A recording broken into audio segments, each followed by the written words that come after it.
અને આ તરફ વધુ એક મોટા સમાચાર મળી રહ્યા છે અત્યારે હવે પોરબંદરથી સમાચાર બે નગરપાલિકામાં 19.48% જેટલું મતદાન થયું છે।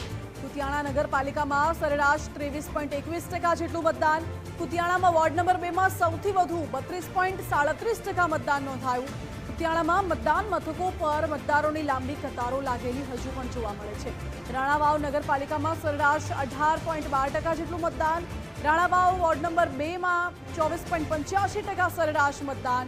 રાણાવાવના વોર્ડ નંબર 7 માં 56 ઉમેદવાર વચ્ચે ચૂંટણીનો જંગ। વધુ જાણકારી સાથે જોડાઈ ગયા છે ન્યૂઝરૂમથી સંવાદદાતા ઉમંગ રાવલ। ઉમંગ, પોરબંદરમાં પણ જંગ તો ખરાખરીનો છે અને કેટલાક વિસ્તારો એવા છે જ્યાં નીરસતા છે, પરંતુ મોટાભાગના વિસ્તારો એવા છે જ્યાં મતદારોમાં ઉત્સાહ જોવા મળી રહી છે। ચોક્કસથી આ કુતિયાણા બેઠક એવી છે, આમ જોવા જાવ તો હાઈ પ્રોફાઇલ અને સાથે જ આ જે બેઠક છે સંવેદનશીલ પણ છે। જે ઉમેદવારો ઉભા રહ્યા છે આમને સામને આવી ગયા છે, ક્યાંક ભાભી છે ક્યાંક તો દેવર છે, એ પ્રકારની જે આખી પરિસ્થિતિ જે ઊભી થઈ છે છેલ્લા લગભગ 15 દિવસથી જે કુતિયાણા બેઠક જે છે એ વિવાદમાં આવેલી। વિવાદ એટલા માટે કારણ કે એમના જે ભાભી છે ઢેલીબેન એમણે પણ ખૂબ વિરોધ કર્યો, સાથે જ આ લોકો છે તેમણે પણ વિરોધ કર્યો। હવે એવી પરિસ્થિતિ થઈ છે કે કુતિયાણાની અંદર પ્રવેશબંધી એટલે કે બહારના કોઈ લોકો છે કુતિયાણાની અંદર ન આવી શકે તેવી વ્યવસ્થા કરી દેવામાં। એસપી જે છે સુપ્રિન્ટેન્ડન્ટ ઓફ પોલીસ તેમણે એવી વાત કરી દીધી કે ભાઈ કુતિયાણા સિવાયના અન્ય કોઈ લોકો અંદર નહીં આવે। એટલે તમે માનસી સમજી શકો છો કે કેટલી સંવેદનશીલ અને કેટલી હાઈ પ્રોફાઇલ બેઠક છે। આ બેઠકની અંદર અનેક ઉથલપાથલથી અમારી સાથે એસોસિએટેડ ધર્મેશ વૈદ્ય છે। ધર્મેશભાઈ, વિવાદોમાં પણ રહી, ચર્ચાઓ પણ થઈ, આજે મતદાન થઈ રહ્યું છે અને કેવો હુકુમ કે કુતિયાણા સિવાય કોઈએ પ્રવેશ કરવો નહીં અને બંધી કરી દેવામાં આવી, પહેલી વખત આવું જોયું, કારણ કે આટલી મોટી હાઈ પ્રોફાઇલ અને એમ કહેવાય કે જેનું વર્ચસ્વ હતું એ સામે લડી રહ્યા। ઉમંગ, સૌથી મહત્વની ગુજરાતમાં જે સ્થાનિક 68 બેઠકોની જે નગરપાલિકાઓની ચૂંટણી છે એમાં સૌથી નજર કુતિયાણા અને રાણાવા બેઠક ઉપર છે। અગાઉ પણ ચૂંટણી થતી ત્યારે ભાજપ અને કોંગ્રેસનો જંગ રહેતો, પણ આ વખતે કુતિયાણા અને રાણાવાવમાં સમાજવાદી અને ભાજપ આમને સામને છે, કમળ અને સાયકલ। હવે આવા સંજોગોમાં તમે જુઓ તો કાંધલ જાડેજા જે તે સમયે રાજ્યસભામાં ભાજપને મત આપતા, એ જ ઢેલીબેન ઓડેદરા એટલે કુતિયાણામાં એમનું શાસન કેટલા વખતથી છે, એમની સામે બંને જે નેતાઓ છે ભાભી પણ ટકરાય, સંબંધને પણ સ્વજનો પણ થઈ શકે। અને રાણાવાવ અને કુતિયાણાની જો પરિસ્થિતિ જોઈએ તો જેને કહેવાય કે મતદારો, આપણે 3 વખત આપણી ટીમ ગઈ, મતદારો ખૂબ અકળ રહ્યા છે। આવા સંજોગોમાં જેને કહી શકાય કે આ કાંધલ જાડેજા અને ઢેલીબેન ઓડેદરા આ બંને વચ્ચેના જંગમાં સૌથી વધુ જો પરીક્ષા હોય તો એ પોલીસ તંત્ર અને વહીવટી તંત્રની છે।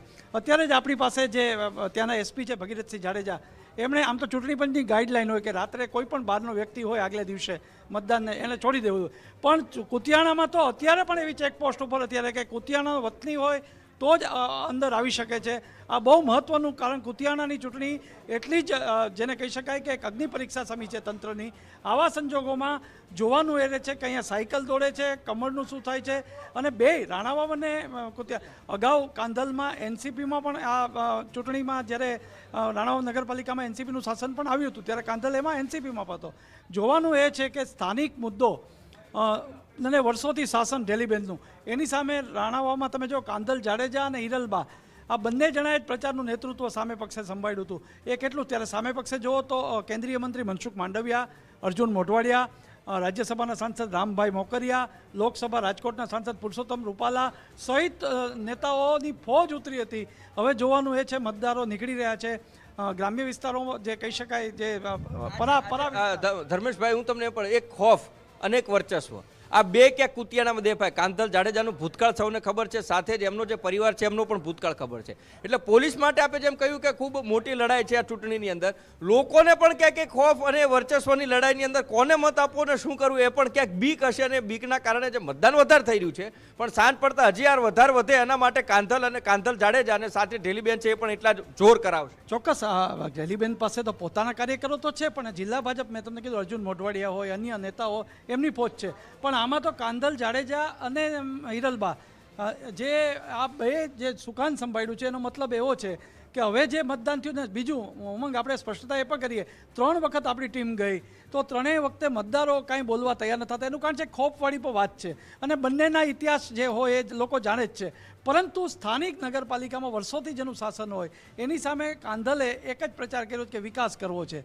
આપણે એ પણ જાણીએ છીએ કે અગાઉ જે રાજ્યસભામાં તેઓ ભાજપને મદદ કરતા હતા, ધારો કે આ ચૂંટણીમાં કદાચ જે પરિણામ આવે એ, પરંતુ એની અસર પણ ગુજરાતના રાજકારણમાં બહુ મોટી રહેશે, બહુ મહત્ત્વની વાત છે. અને ત્રીજી જવાબદારી હું એ ચોક્કસ જોવા મળ્યું છું કે મનસુખ માંડવિયા પોરબંદરના સાંસદ બન્યા પછી સ્થાનિક સ્વરાજ્યની પહેલી ચૂંટણી છે.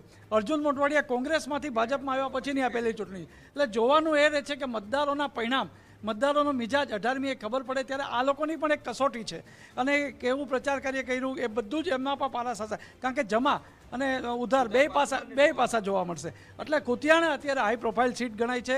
રાણામાં પણ ખરી, પણ કુતિયાણા આમનો ગઢ કહેવાય છે કાંધલ જાડેજાનો, કારણ કે પોતે જે વિધાનસભામાં સતત જીત્યા છે અને ગમે તે પક્ષમાં છે, પોતે એનસીપી હોય તો એનસીપીમાં લડે, પોતાના દમ ઉપર જીતે છે. પોતાના સંતોકબેન જાડેજાનું પણ એ બીજું, પોતે જીત્યા પછી સૌથી મોટું જે કામ કરો તો ખેડૂતોને જે પાણી હોય એ પોતે પૈસા ભરી દે, પોતે રકમ ભરી દે અને પાણીનું સિંચાઈ આપે છે. આ બધા કામો પણ છે. એ જોવાનું રહે છે. એ વિધાનસભા છે, આ નગરપાલિકા છે. જોવાનું એ રહે છે કે મતદારો કેવો મિજાજ આપે. એટલે જોવાનું એ રહે છે. બીજી મહત્વની વાત ધર્મેશભાઈ કીધી કે ભાઈ સાંસદ જે ચૂંટાઈને આવ્યા મનસુખ માંડવિયા, કોંગ્રેસના મોટા નેતા અર્જુન મોઢવાડિયા જે કોંગ્રેસમાં હતા પોરબંદરમાં આવ્યા અને પછી ચૂંટીને આવે, એટલે એ બંને માટે પણ ક્યાંક ને ક્યાંક આ સ્થાનિક સ્વરાજ નગરપાલિકાની જે ચૂંટણી છે એમના માટે પણ ક્યાંક કસોટી રૂપ સાબિત થવા જઈ રહી છે. મતદારો મતદાન કરી રહ્યા છે અને એને લઈને કાંધલ જાડેજા સામે ઢેલીબેન અને એમના ભૂતકાળ ઇતિહાસને લઈ લોકો મતદાન કરી રહ્યા છે અને એ મતદાનના આધારે જ એમ કહી શકાય કે કુતિયાણાની અંદર પ્રવેશબંધી પણ કરવામાં આવી છે. જી ઉમંગ, આભાર આપનો. એટલે હાલ તો મુદ્દાઓ ઘણા બધા ચર્ચા છે, પરંતુ એના કરતા વિશેષ અહીં રાજકીય વર્તુળ મહત્વના સમાચાર મળી રહ્યા છે. જ્યારે પોરબંદરની જ વાત થતી હોય ત્યારે કુતિયાણામાં મતદાન માટે લાંબી લાઈનો લાગી છે. જી હા, મતદારોમાં ઉત્સાહ જોવા મળી રહ્યો છે. વહેલી સવારથી લોકો મતદાન કરવા માટે પહોંચ્યા છે. કુતિયાણા નગરપાલિકા રાજ્યની હાઈ પ્રોફાઇલ બેઠક છે. જી હા, હાઈ પ્રોફાઇલ બેઠક માનવામાં આવી રહી છે, જ્યાં વહેલી સવારથી લોકો ઉમટી રહ્યા છે મતદાન કરવા. સવારે 7 વાગ્યાથી મતદાન શરૂ થઈ ગયેલ છે. તમામ બૂથ ઉપર પૂરતો પોલીસ બંદોબસ્ત છે અને શાંતિપૂર્ણ રીતે મતદાન ચાલુ છે. કોઈ અનિચ્છનીય બનાવ ન બને એ માટે વિશેષ તકેદારી રૂપે અમે કુતિયાણાની અંદર રિઝર્વ પોલીસ ફોર્સ પણ આપેલી છે. આ ઉપરાંત કુતિયાણામાં એન્ટ્રી અને એક્ઝિટના તમામ પોઈન્ટ ઉપર પોલીસનો બંદોબસ્ત રાખેલ છે. પોલીસની સેક્ટર મોબાઈલ સતત વિસ્તારની અંદર પેટ્રોલિંગ કરી રહી છે અને હાલમાં કોઈ પણ અનિચ્છનીય બનાવ કુતિયાણાની અંદર કે રાણાવાવની અંદર બનેલો નથી અને સંપૂર્ણ શાંતિપૂર્ણ માહોલની અંદર બંને નગરપાલિકા વિસ્તારની અંદર મતદાન ચાલુ છે. રાણાવાવ કુતિયાણા નગરપાલિકાની ચૂંટણીમાં રસાકસી ભર્યો માહોલ જોવા મળી રહ્યો છે. બીજી તરફ મતદારોમાં પણ એટલો જ ઉત્સાહ જોવા મળી રહ્યો છે. હાલ આપણે કુતિયાણા શહેરી વિસ્તારમાં મતદાન મથકો પર આવ્યા છે. મતદારોનો ઉત્સાહ તમે જોઈ શકો છો. મોટી સંખ્યામાં લોકો પહોંચી રહ્યા છે, પોતાના મતાધિકારનો ઉપયોગ કરી રહ્યા છે. આજે વહેલી સવારના 7 વાગ્યાથી લોકો અલગ અલગ મતદાન મથક ઉપર પહોંચ્યા છે. 2 કલાકના આંકડા મુજબ બંને નગરપાલિકામાં એવરેજ 6% જેવું મતદાન થયું છે. મતદાનની ટકાવારી વધે તેવી પણ શક્યતા જોવા મળી રહી છે. આ વિસ્તારમાં 6 વોટ છે અને 24 જેટલા ઉમેદવારોની પસંદગી કરવાની છે, પરંતુ અહીં 2 પક્ષ વચ્ચે ચૂંટણી જંગ જોવા મળી રહ્યો છે. રાણાવાવ હોય કે કુતિયાણા નગરપાલિકા હોય, બંને નગરપાલિકા વિસ્તારમાં 2 જ પક્ષ છે અને 2 બળિયા ઉમેદવાર છે. આ બંને ઉમેદવારોને લઈને રાજ્યની હાઈ પ્રોફાઇલ સીટ રાણાવાવ અને કુતિયાણા નગરપાલિકા બની છે, ત્યારે મતદારોનો મિજાજ શું કહે છે તે પણ એક જોવાનું રહેશે. કિશન ચૌહાણ, ગુજરાત ફર્સ્ટ, પોરબંદર.